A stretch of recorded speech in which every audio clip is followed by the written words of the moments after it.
The military briefing facility buzzed with controlled routine until Chief Petty Officer Murphy's status report raised questions about operational readiness.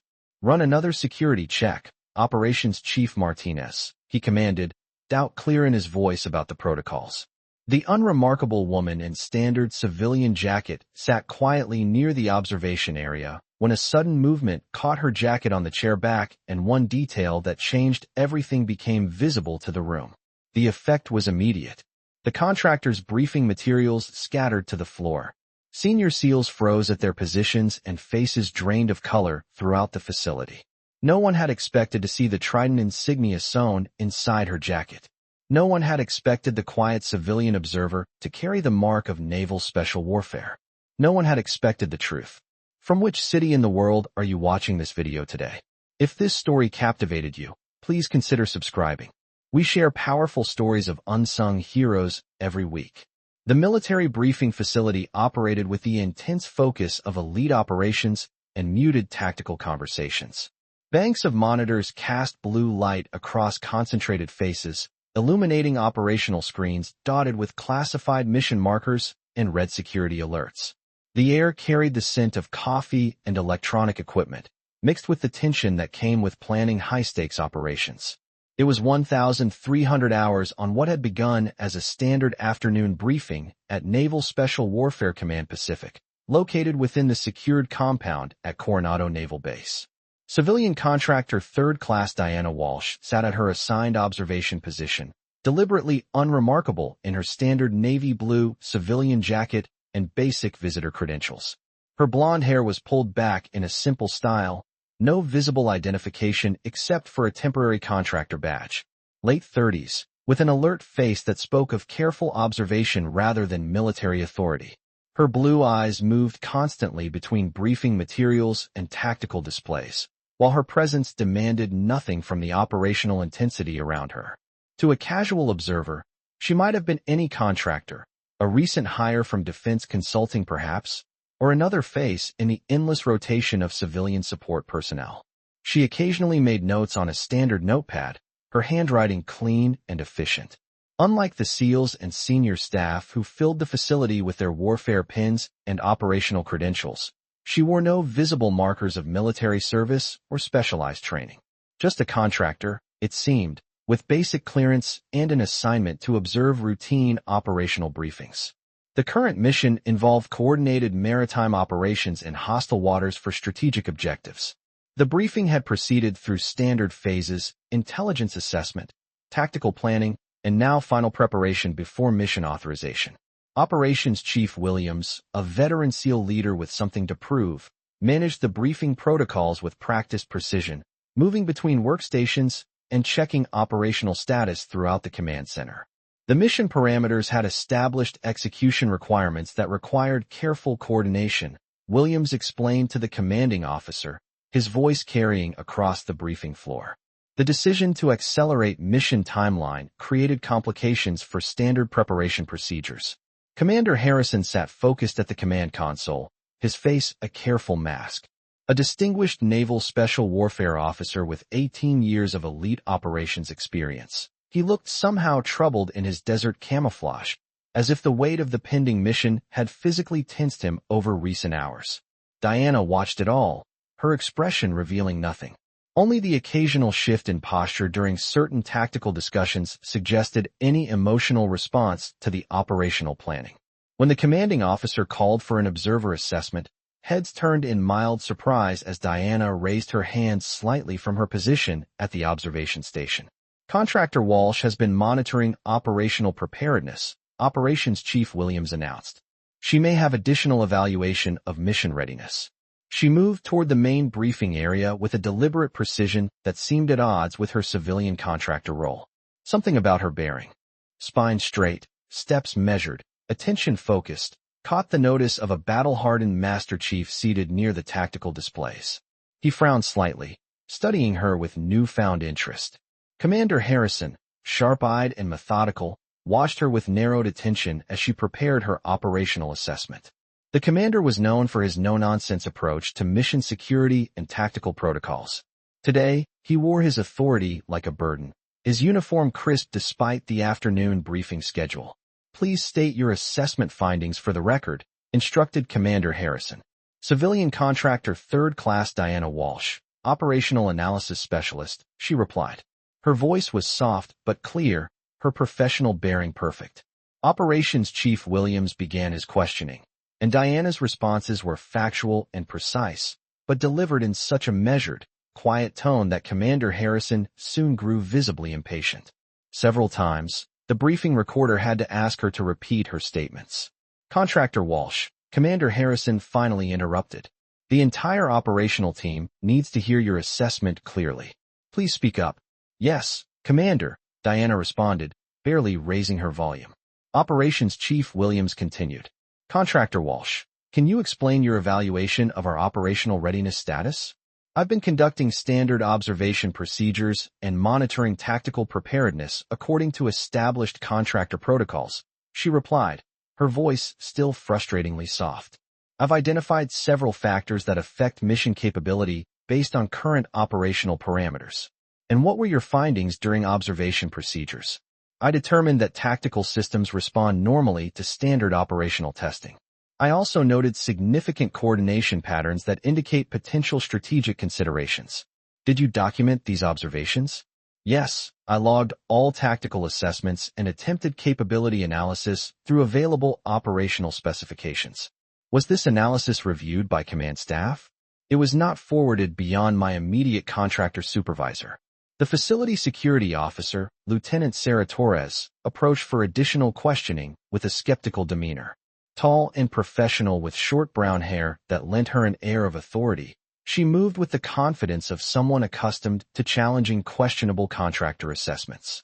Contractor Walsh, what specific tactical training qualifies you to analyze naval special warfare operational readiness? I completed basic operational observation during my defense contractor certification program. And what level of maritime experience? Her tone suggested the answer would confirm Walsh's limitations. I maintain appropriate experience levels for civilian tactical analysis work, Diana responded evenly. Lieutenant Torres smiled thinly. Contractor Walsh, how could you possibly understand the complexities of SEAL operations and tactical protocols when you've been observing here for only 8 weeks?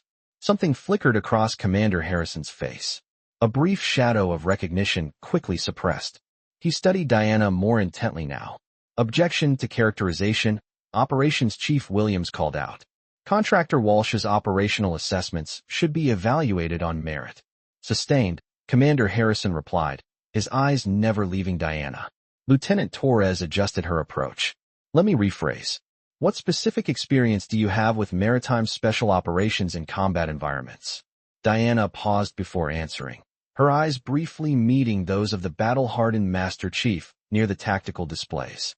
My background includes some practical application of operational analysis, she said carefully. Could you be more specific? That information involves previous assignments that may not be relevant to current observation requirements. Lieutenant Torres looked to the commanding officer. Commander, if the contractor lacks relevant experience with special operations, her tactical assessments should be considered accordingly.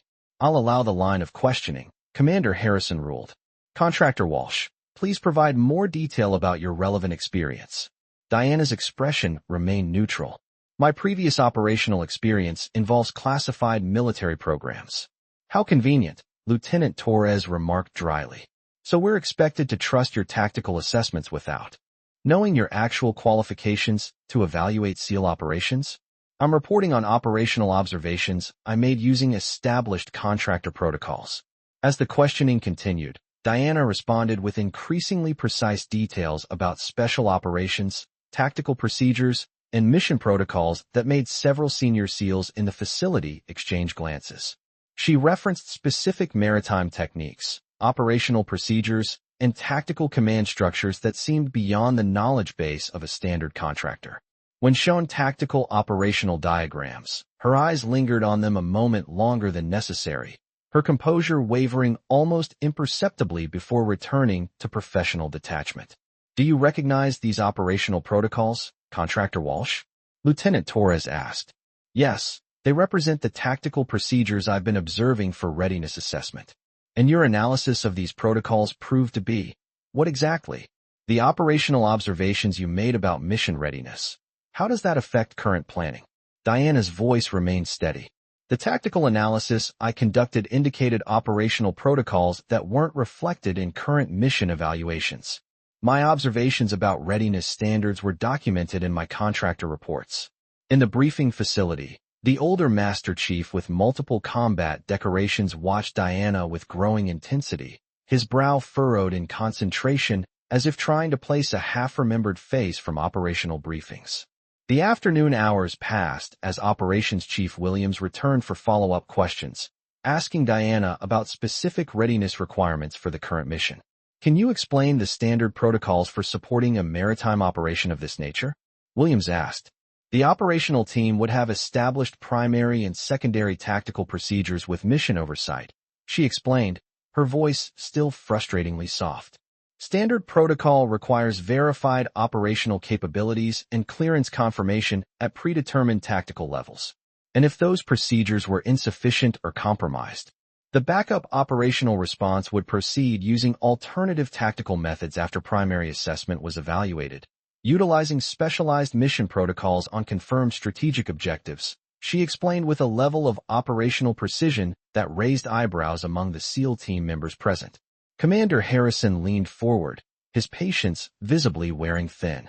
Contractor Walsh, I've asked you repeatedly to speak up. This briefing facility cannot properly evaluate operational assessments it cannot hear clearly. I apologize, Commander, Diana replied, her volume barely increasing. The older Master Chief in the facility now sat forward at his monitoring station, his eyes never leaving Diana's face. Recognition seemed to be dawning slowly, his expression shifting from curiosity to something closer to alarm. Lieutenant Torres seized on the commander's frustration. Perhaps Contractor Walsh's reluctance to speak clearly reflects her limited confidence in her own operational assessments. Operations Chief Williams stood immediately. Ma'am, that's inappropriate speculation. Noted, Williams, Commander Harrison replied sharply. Lieutenant Torres, confine your remarks to relevant questions for the contractor. Lieutenant Torres nodded in acknowledgement. Contractor Walsh, in your assessment as a tactical professional, was there anything about the mission planning that indicated modified operational requirements? Diana looked directly at the main tactical display for the first time. The operational assessment suggested tactical modifications beyond current protocol estimates. That wasn't my question. Based on what you observed, should operational procedures have been modified? Based on the mission patterns I identified, yes. But my assessment was not included in tactical planning. Lieutenant Torres's expression hardened. Are you suggesting that operational information was deliberately ignored by command staff? I'm stating that the tactical analysis I provided differed significantly from the operational assessment that was distributed to mission personnel. The briefing facility stirred with murmurs. Commander Harrison tapped his pen once against his desk, restoring order.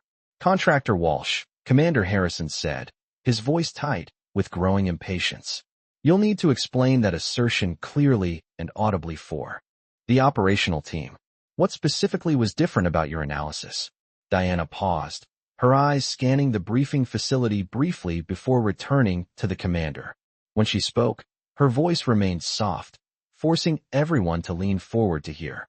My tactical analysis indicated that the mission parameters included operational protocols using procedures normally reserved for Tier 1 Special Operations units. That information was not included in the mission briefing provided to tactical personnel. Commander Harrison's head snapped up, his carefully maintained composure cracking for the first time. The battle-hardened Master Chief's expression darkened as he studied Diana with new intensity. Contractor Walsh, Commander Harrison said firmly, frustration evident in his tone. This is the final time I will ask you to speak louder. The entire operational team must be able to hear tactical assessments accurately. Diana looked directly at Commander Harrison. A look of quiet recognition passed between them, though the commander quickly masked it with professional detachment.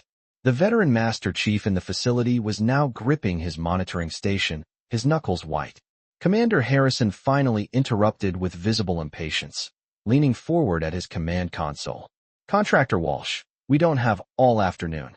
Speak clearly or we'll proceed with mission authorization without additional contractor input. The briefing facility fell silent.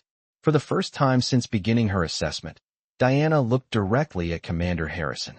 A look of quiet recognition passed between them, though the commander quickly masked it. The battle-hardened Master Chief near the tactical display leaned forward, his hands gripping his monitoring station. Suddenly, as Diana turned to retrieve additional notes, her civilian jacket caught on the back of her chair. The fabric pulled taut, revealing the interior lining where a distinctive gold Trident insignia was carefully sewn into the inner chest pocket.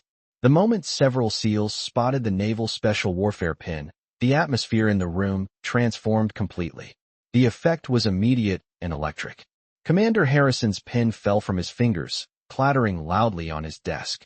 Several SEAL team members physically straightened at their positions, as if witnessing something impossible.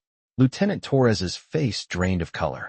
The battle-hardened Master Chief near the tactical display stood up involuntarily, then slowly came to attention, followed immediately by every SEAL in the facility. Complete silence fell over the briefing facility as recognition dawned across various faces. Some looked confused, others shocked, and a few, those who understood the significance of what they had just witnessed, appeared stricken. Diana continued in her normal soft voice, but now everyone was straining to hear. That trident was earned because I was the platoon leader who led SEAL Team 6 through Operation Neptune Shield in the South China Sea 18 months ago. I was also the tactical operations officer attached to Naval Special Warfare Development Group, which Commander Harrison personally coordinated during the Kandahar extraction before today's briefing began. She methodically produced a worn, waterproof operations folder from her jacket and held it up for the operational team to see. This contains classified mission records from Operation Neptune Shield, not the sanitized reports filed with Naval Special Warfare Command. These tactical protocols aren't just operational procedures. They're based on intelligence I developed before my team was declared lost and my commission was officially terminated. Commander Harrison attempted to call for order, but found his voice failing him. Contractor Walsh, this is highly irregular procedure for operational assessment. My team and I were declared casualties during Operation Neptune Shield. Diana continued calmly. I was the only survivor. I've spent 18 months working under civilian status and waiting for another mission to utilize the same tactical patterns, not for personal reasons, but to prevent other SEALs from being endangered by compromised operational protocols. A younger communications technician near the tactical terminals looked up in confusion. This is impossible. Lieutenant Commander Walsh was reported killed in action during Neptune Shield. I processed casualty notifications myself. The battle-hardened Master Chief turned to address him. Maintain your position, petty officer, he said quietly. Look at that trident.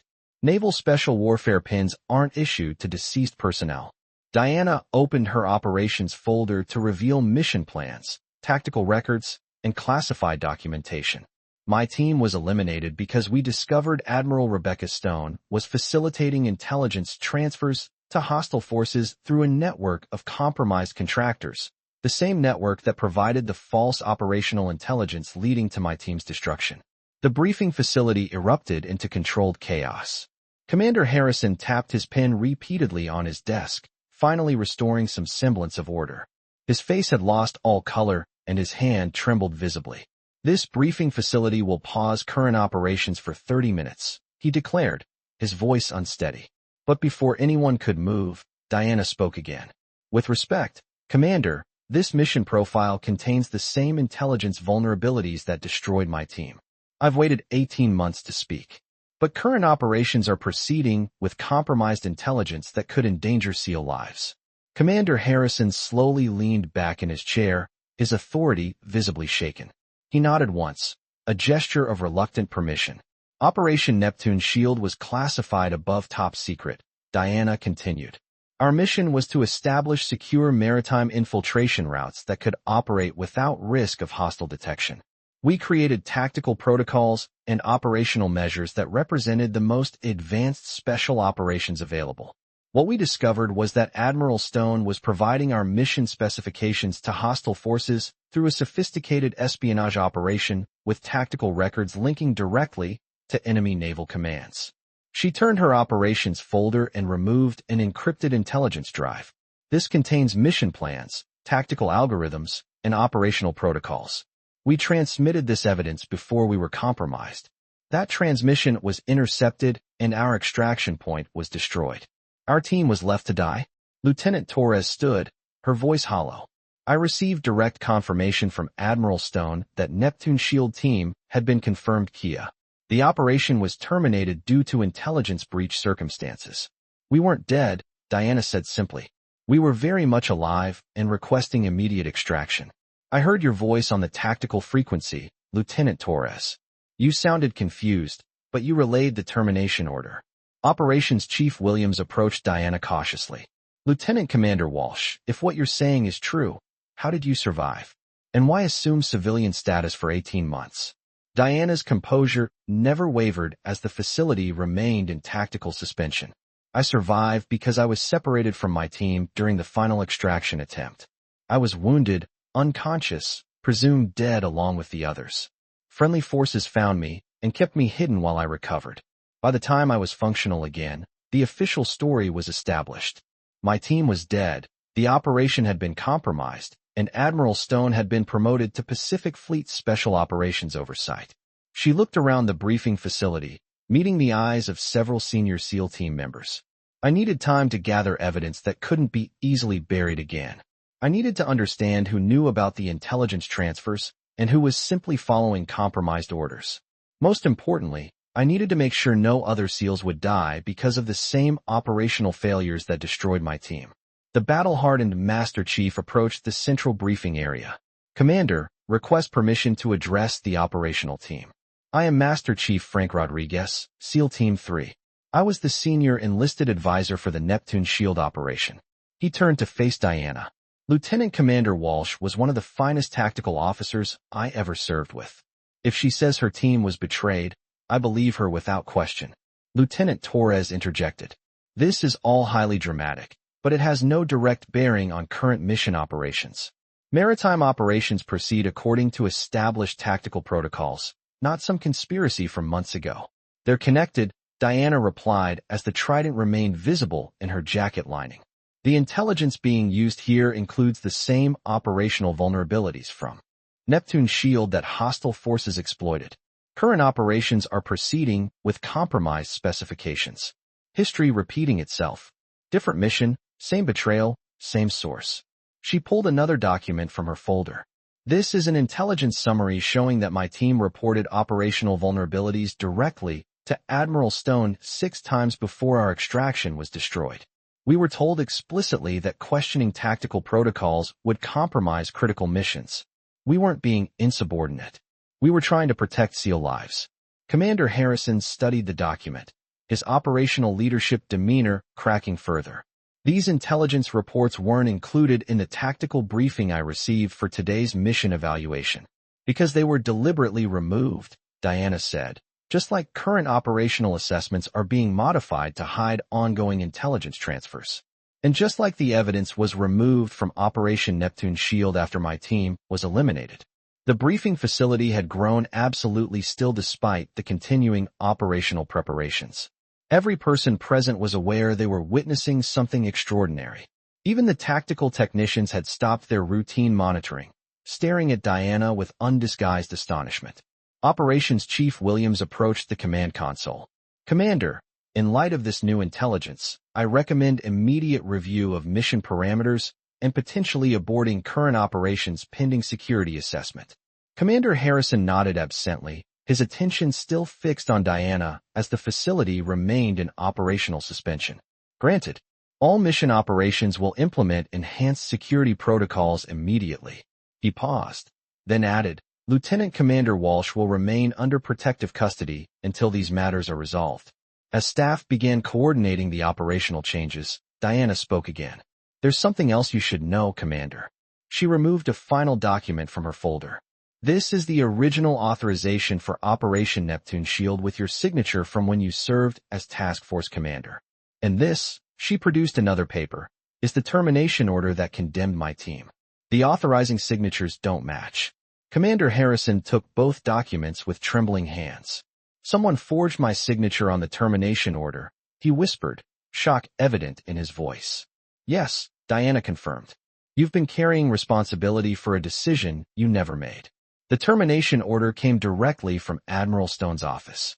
The veteran Master Chief Rodriguez moved closer.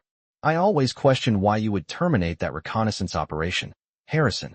It didn't align with anything I knew about your tactical integrity. Commander Harrison looked up, visible emotion crossing his face. I've spent 18 months believing I made a call that ended crucial special operations and contributed to my team's death. I authorized the operational support, but I never authorized abandoning them to die. The facility communications crackled, and a team of naval investigators appeared at the main entrance, led by a stern-faced senior officer. What is the meaning of this operational suspension? The officer demanded through the intercom. Commander Harrison, I'm Captain Patricia Foster from the Naval Criminal Investigative Service. We received an anonymous intelligence package yesterday containing evidence of serious breaches of operational security involving Admiral Stone and intelligence transfers. I understand there may be connected evidence being reported in this facility. Diana smiled faintly as the Trident caught the facility lighting. Right on schedule, she murmured. Captain Foster's voice came through the intercom. You would be Lieutenant Commander Walsh, formerly of Neptune Shield. I would be. We have extensive questions for you, Lieutenant Commander, starting with how you survived and why you assumed civilian status. And I have answers, Captain Foster. 18 months worth. The officer's voice continued through the facility communications. Commander Harrison, with your permission, I'd like to take custody of the evidence Lieutenant Commander Walsh has provided and arrange for her protection pending a full investigation. Commander Harrison nodded toward the intercom. Granted, but I want to be kept fully informed of any evidence relating to current operational security and potential intelligence compromise. Of course, Commander. It appears several ongoing missions have been compromised by the same source. The briefing facility began to clear of non-essential personnel as security protocols allowed, but Lieutenant Torres remained at her monitoring station, looking shell-shocked. Diana approached her quietly while the facility remained in partial suspension. I don't understand, Torres said, looking up at her. Why would you risk exposure? I'm the one who relayed the termination order that left your team to die. Because you were another victim of the same intelligence compromise, Diana replied simply. You followed what you believed were legitimate orders from a trusted superior. The responsibility rests with those who manipulated you, not those who were deceived. How can you be so certain I wasn't involved? Diana allowed herself the smallest of smiles, glancing at the trident still visible in her jacket. Because I've spent 18 months studying every detail of what happened. I know who facilitated the intelligence transfers and why. I know who altered tactical reports and who profited from the information sales. Most importantly, I know you requested confirmation twice because you suspected something was wrong with the termination order. Lieutenant Torres's eyes widened. How could you possibly know that? Those communications were classified. I had help, Diana admitted. Not everyone in naval special warfare was compromised. There are still good SEALs within the system who wanted the truth to come out and who wanted to prevent other teams from dying because of operational failures. As she prepared to leave with Captain Foster's team, the veteran Master Chief Rodriguez approached as security protocols began to normalize. Lieutenant Commander, he said formally, then dropped his voice. Diana, we held a memorial service for the Neptune Shield team. I spoke about your leadership under impossible odds. I know, she replied quietly. I read the citation online. Thank you for honoring their sacrifice. What happens to current operations now? Diana looked at the tactical displays showing current mission status. Now they proceed with honest intelligence assessment and proper vulnerability testing. SEAL lives can be protected because someone finally told the truth about intelligence transfers. The briefing facility remained suspended in a moment of profound revelation as tactical systems gradually returned to normal. Commander Harrison slowly stood from his command console and removed his warfare pins, setting them on his desk before stepping down to stand on the same level as Diana.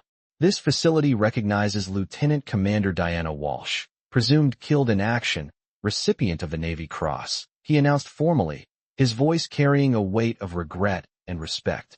The veteran Master Chief Rodriguez approached Diana and rendered a respectful salute. Others throughout the briefing facility followed suit, a ripple of silent recognition spreading through the room. SEAL team members who had moments ago regarded her with skepticism now stood at attention, honoring a fellow warrior whose integrity had cost her everything. Lieutenant Torres, visibly shaken, stood to address Diana directly. I never knew who actually gave that termination order. I've been carrying this responsibility for 18 months, believing I contributed to ending important special operations. I know, Diana replied. Your voice on the tactical frequency that day. I heard your confusion. You questioned the order. Twice, Torres confirmed, her voice breaking slightly. They told me I was risking operational security by questioning administrative decisions, that the intelligence concerns had been addressed through other channels. Commander Harrison's professional demeanor cracked as he turned to face the operational team. I authorized Operation Neptune Shield support based on special operations intelligence that indicated critical tactical applications. I did not authorize the termination order that ended the operation. The signature was forged. You've been living with responsibility that was never yours to bear, Diana confirmed. Admiral Stone used your command authority to cover her own intelligence transfer activities. Captain Foster's team finally gained full entry as security protocols normalized. Commander Harrison, I'd like to request a formal suspension of current mission operations while we secure this evidence and establish proper protocols for what happens next. This has implications for multiple ongoing operations and potentially dozens of personnel. Commander Harrison nodded. Current operations will continue with enhanced security protocols, but all tactical intelligence will be immediately reviewed for potential compromise. He paused. Lieutenant Torres, in light of the evidence presented, you are relieved of any responsibility for the Neptune Shield incident pending complete review of the circumstances. As naval investigators began securing the facility and escorting people to debriefing areas, Diana opened her operations folder and carefully displayed photographs showing Admiral Stone meeting with known hostile intelligence contacts and defense contractors. This was never about recognition, she said softly, addressing the briefing facility at large. It was about preventing other SEALs from dying because of intelligence compromise, and about making sure special operations serve American interests rather than hostile forces. As she moved toward the briefing exit, her shadow stretched long behind her across the facility floor, the shadow of a lieutenant commander standing at attention rather than a civilian contractor observing briefings. For a moment, she paused to look back at the tactical displays showing current operational status. The operational team was coordinating with proper intelligence information for the first time in months. Commander Harrison was directing missions with restored confidence in tactical systems. Lieutenant Torres was working to identify other potentially compromised operations. Master Chief Rodriguez watched her from near the command console, his face reflecting a complex mix of pride and determination. Diana gave him a small nod before continuing toward the exit with Captain Foster's team. Her mission wasn't quite complete. There would be extensive debriefings, naval investigations, and probably congressional oversight. The full scope of the intelligence transfers would need to be exposed, and those responsible held accountable at every level. But the most important part was accomplished. The truth was out, and SEALs could once again trust that their intelligence systems were working to protect American interests rather than serve hostile forces.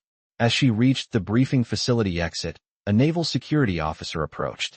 Lieutenant Commander Walsh, Captain Foster has arranged secure transportation for your continued protection. If you'll come this way. She followed the officer toward the exit, conscious of the eyes following her progress. Operational staff, tactical personnel, security officers. For 18 months, she had lived invisibly, unremarkable and unnoticed, gathering evidence while pretending to be a routine contractor. Now she walked openly, her rank restored, her purpose fulfilled. The older veteran caught up with her just before she reached the exit corridor. Lieutenant Commander, he said quietly, what you did, surviving, maintaining your cover, gathering evidence, coming forward at the right moment. It was extraordinary courage. I had a duty to my team and to the SEALs who came after us, she replied simply. It was more than duty, he insisted. It was leadership of the highest order and operational integrity that protected every SEAL in the teams. Diana allowed herself a small smile. You taught us well, Master Chief Rodriguez. I taught you tactics and procedures, he corrected. What you demonstrated today, that came from the warrior within. He watched her leave with the investigative team, then turned to Commander Harrison, who had joined them. "Some heroes never get the recognition they deserve in their lifetime," he said quietly. "They just carry the weight of protecting their brothers." Commander Harrison nodded, watching Diana's figure disappear down the corridor. "And some truths are worth waiting months to tell." The afternoon light continued to strengthen as Diana's escort vehicle pulled away from Naval Special Warfare Command Pacific. Behind her, the facility buzzed with renewed purpose as special operations moved forward with proper intelligence protocols and adequate security assessment procedures. The operational team worked with restored confidence, knowing their missions would proceed without hostile intelligence interference. Ahead lay the challenge of ensuring complete justice was served and that the full scope of the intelligence transfer network was exposed and dismantled. But now, in this moment between what was hidden and what would be revealed, the simple act of speaking truth had transformed a routine operational briefing into something profound. The power of one SEAL's quiet determination to honor fallen teammates and protect special operations, even when it meant sacrificing months of her career to gather the evidence necessary to expose betrayal that powerful forces had tried to maintain forever. As her vehicle reached the main gate, Diana's radio crackled with an update from the facility. "All security protocols have been restored to maximum classification. Investigation proceeding with full NCIS oversight." Diana closed her eyes and smiled for the first time in 18 months, knowing that this time, SEAL operations would be protected by honest intelligence rather than compromised by hostile forces.